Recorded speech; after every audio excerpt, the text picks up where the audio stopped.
Hey there folks, it's Yakan here hosting for another trend ground video. So today's review video is focusing on this Vivo V23e 5G. So in case if you do not know the specification of the device, okay, I highly suggest you to pause right now, okay, and check out the specification for this device. I will not go through details on the specification, so let's jump straight to the review. Okay, so let's start off things with the design for this Vivo V23e 5G. All right, so let's talk about the shape of it first. Basically, it's quite large, to be honest, for mid-range. Okay, look at my hand. Yeah, but I still can grip it well because the contour cut on this device is actually really good for your hand gripping, to be honest. And it's a little bit weighted though, but it's not too heavy, and the back cover design is actually really fantastic, right? You can see there's the Vivo logo branding and the camera cutout. Okay, the camera cutout really looks like a premium flagship smartphone, which is something I like. And for the top of the phone, okay, basically you have just a microphone for your video recording, okay, and left side there's basically nothing much, okay. And for the right side of the device, okay, the volume rocker and the power button is flush to the right side here. But one thing I need to stress a little bit on this allocation of the volume rocker and the power button, okay, is too near, to be honest. Occasionally I do mistakenly press the volume down instead of the power button because I wanted to lock the phone. I always miss it, and because my thumb is a little bit longer, right, so it's very easy to hit the volume rocker, right. That is just the only minor gripe for this design here. And meanwhile, at the bottom here you get the micro SIM card slot here. You also have the microphone, USB type C charging port, and the volume grill.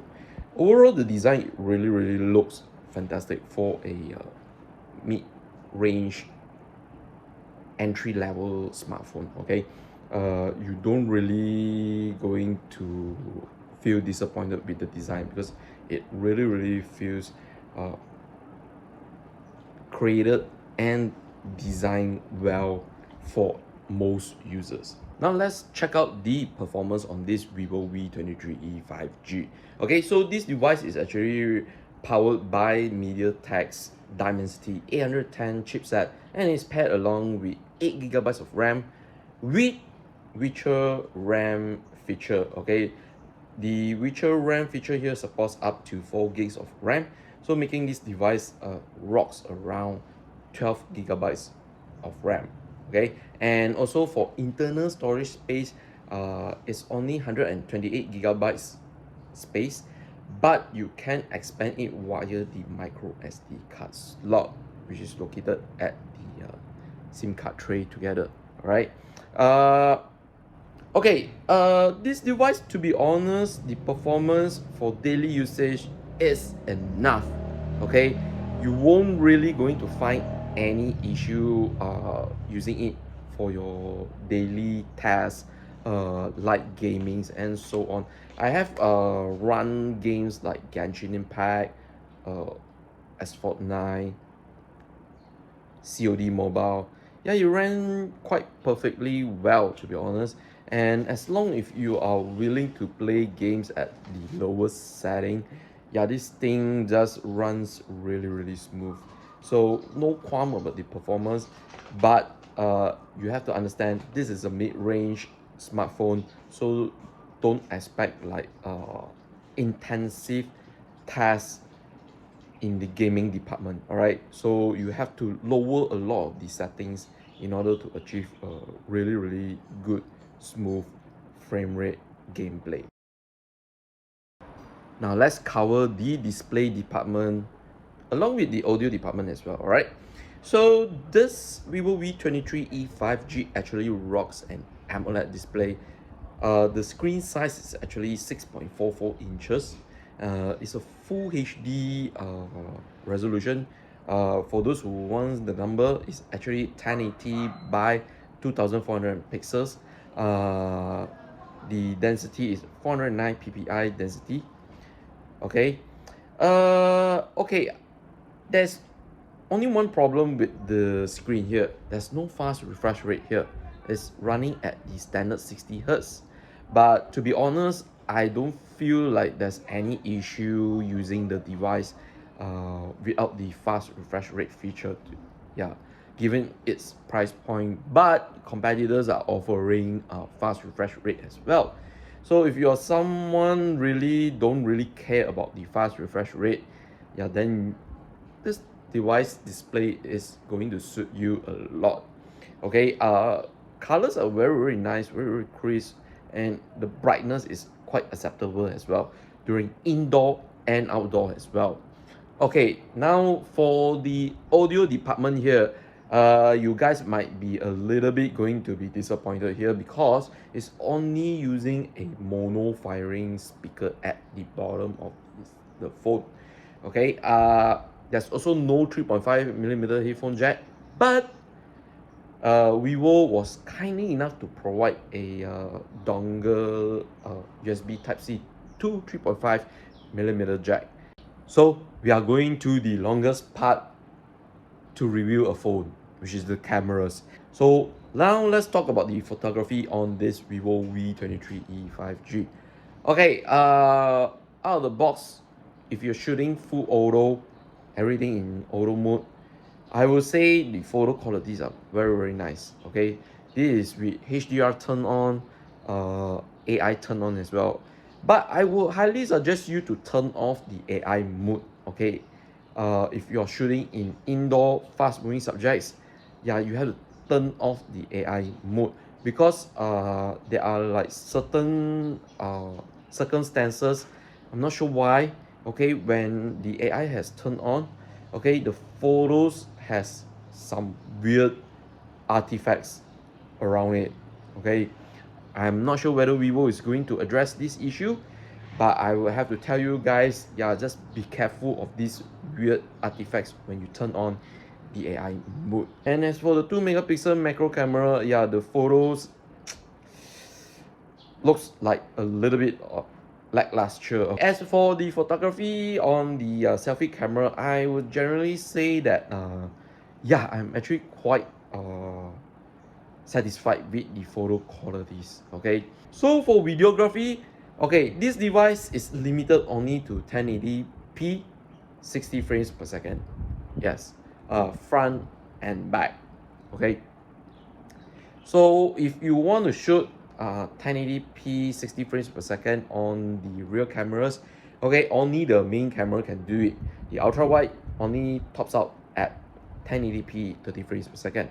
So for the selfie camera, yeah, it can do 1080p 60 frames per second.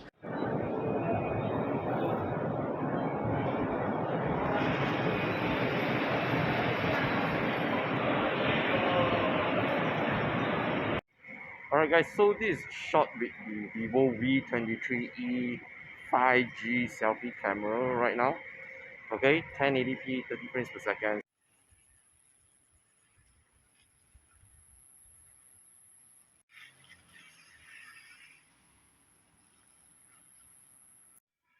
Alright guys, so I'm actually currently inside my car. Okay, I'm simulating a dark environment. So currently shooting via the Vivo V23e 5G selfie camera. As for the battery department on the Vivo V23e 5G, okay, it features a 4050 milliamp battery there.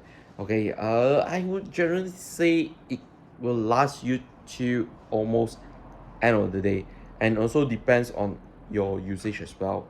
Okay, but one good thing is that we will also supply a fast charging adapter as well, because this device supports a 44-watt fast charging on here. All right folks, so I'm going to wrap things up with my final verdict on this device here.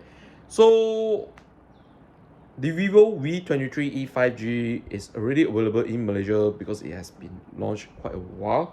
And if you want to purchase it right now, okay, it's priced at 1,599 ringgit Malaysia, and head over to Vivo retail store today to get a hands-on experience as well. Okay, so who should I be recommending this device to? I will only recommend, like, if you need to buy a smartphone for your parents, okay, that don't need a lot of crazy advanced feature, and a device that is enough to cover your basic necessity, then this is the device. Okay, yeah, I would generally say that older users, children, or young adults, university, college students, yeah, they are going to find this device as really sufficient for them. You need a device that does cover all your basic necessity. Get the Vivo V23e 5G today. All right, so that's all for my review video. Okay, yeah, I've talked the pros and cons about the device, but nonetheless, I need to give a special shout out thanks to Vivo Malaysia for providing this long review unit for the couple of weeks. Okay, however, this is not paid content. Vivo does not have any creative input, no final approval is needed as well. So whatever I'm actually commenting is based on the 2 weeks period of usage. Okay, any future software update might give a different experience to the users. Okay, so hope you know that, and if you're still new to Trendground YouTube channel, please go ahead and subscribe it. Okay, give a thumbs up, like for this video, and I'll catch you guys on the next one. And enjoy the 2022 year.